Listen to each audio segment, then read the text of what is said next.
Welcome to this explainer. Listen, if you're an IT support engineer or an SRE who's ever stared helplessly at a spinning, timed-out Grafana dashboard at 3 in the morning while production is actively on fire, well, consider this your ultimate mentorship session. Today, we're diving deep into Grafana Loki label design. We're going to unpack exactly why bad labels completely stall your incident response, how to avoid the dreaded cardinality explosion, and most importantly, how to fix your queries to get blinding speed when it matters most. Here's a quick look at our roadmap. We'll start with why Loki labels matter, cover the cardinality explosion problem, look at how bad labels kill query speed, discuss designing good labels, and wrap up with a live incident response fix. Okay, Section 1, why Loki labels matter. To really get how to query Loki effectively, we first need to understand its unique architectural advantage. See, Loki has this incredible superpower.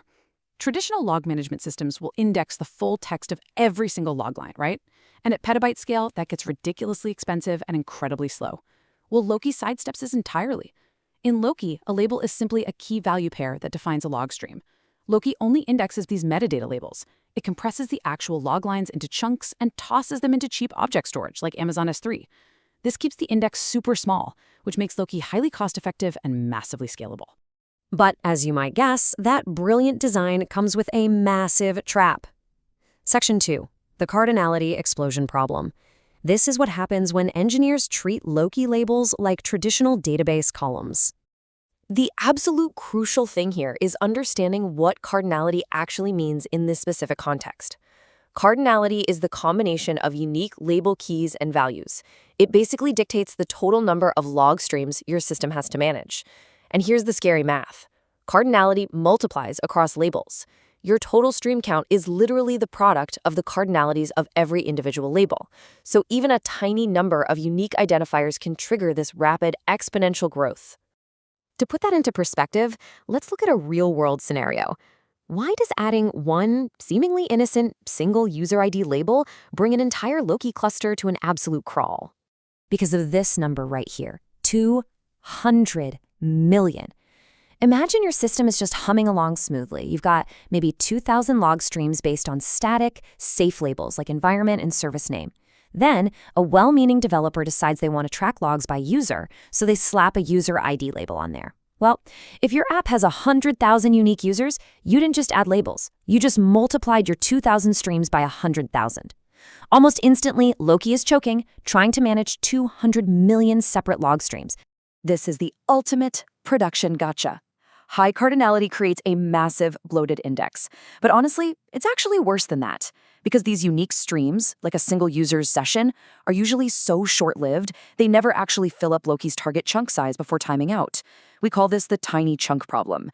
Your object storage just gets completely flooded with thousands of these tiny, inefficient files. This dramatically increases metadata overhead, spikes your memory usage, and grinds your query performance down to a halt. Which brings us to Section 3, bad labels kill query speed. Let's really look at how this impacts performance. Understanding this difference is essentially the holy grail of label design. You have your static, bounded attributes, things like your environment, the service name, the cluster, or the log level. These rarely change and they safely route your telemetry. Index these all day long. But then you have dynamic, unique identifiers, your user IDs, trace IDs, IP addresses, request IDs. If you put these dynamic identifiers into your Loki index, you will completely destroy it. They absolutely must stay out of the index. So you're probably wondering, how do we actually search for those unique IDs if we can't make them labels? The secret to performance is keeping them completely out of the stream selector. Instead of writing a bad query where you bury a unique user ID inside the curly braces, which forces Loki to index it, you optimize it using logql. You select the stream using only your bounded label, like the app name, inside the curly braces. Then, outside the braces, you use a line filter, just a simple pipe and equal sign, to brute force search the log lines for that specific user ID. Because if you run that bad, unoptimized query, the execution time can easily be a brutal 45.2 seconds. Now, when your API is down, the CEO is aggressively pinging you, and customers are screaming on Twitter, waiting 45 seconds for a single query to return, or worse, just watching it time out completely, is pure agony. This is exactly how bad cardinality stalls incident investigations. Let's move to Section 4, designing good labels instead. SRE best practices to cure this issue and keep your cluster lightning fast. Okay, Here are the absolute core practices you need to adopt. First, follow the rule of 15. In the Loki 3.x era, strict constraints were introduced, limiting you to a maximum of 15 labels per log stream. It basically forces disciplined minimal indexing. Second, treat your labels strictly as stable routing attributes. Third, like we just talked about, filter dynamic data using logql line filters. And finally, if you really need to attach high cardinality data without putting it in the log line itself, use a brilliant feature called structured metadata. Structured metadata really changes the game here.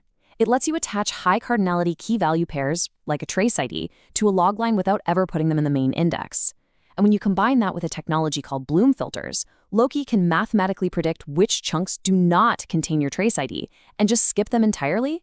So you get the blistering speed of an index, but without the devastating cardinality penalty. It's a massive win. Section 5, Live Incident Response Fix. Let's take everything we just learned and apply it to a practical, real-world scenario inside a Grafana Play environment. So here's the scenario. The production API is currently failing.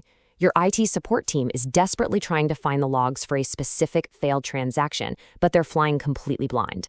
Every single time they run a query for the specific request_ID, the Grafana dashboard just spins and eventually throws a timeout error. Panic is definitely setting in. You're the responding SRE, so you jump into the Grafana Play environment. Here's your exact workflow to fix this live. Step 1, you verify the query timeout error. Step 2, you look at their query and immediately spot the culprit. They've jammed the request ID right inside the curly braces as a dynamic label.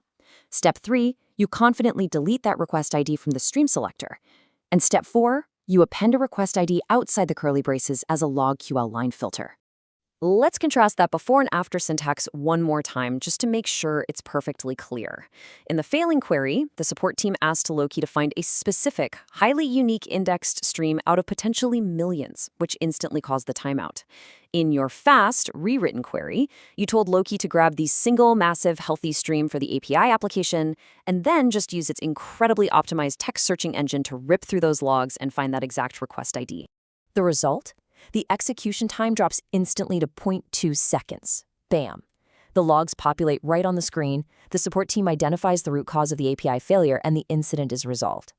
Just by understanding the fundamental difference between an index label and a line filter, you completely save the day.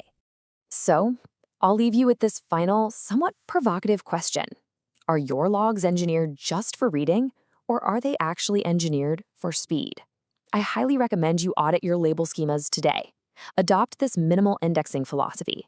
Heavily embrace logql filters and make sure your system is ready to respond in milliseconds the next time an incident strikes. Thanks so much for joining me on this explainer, and happy troubleshooting.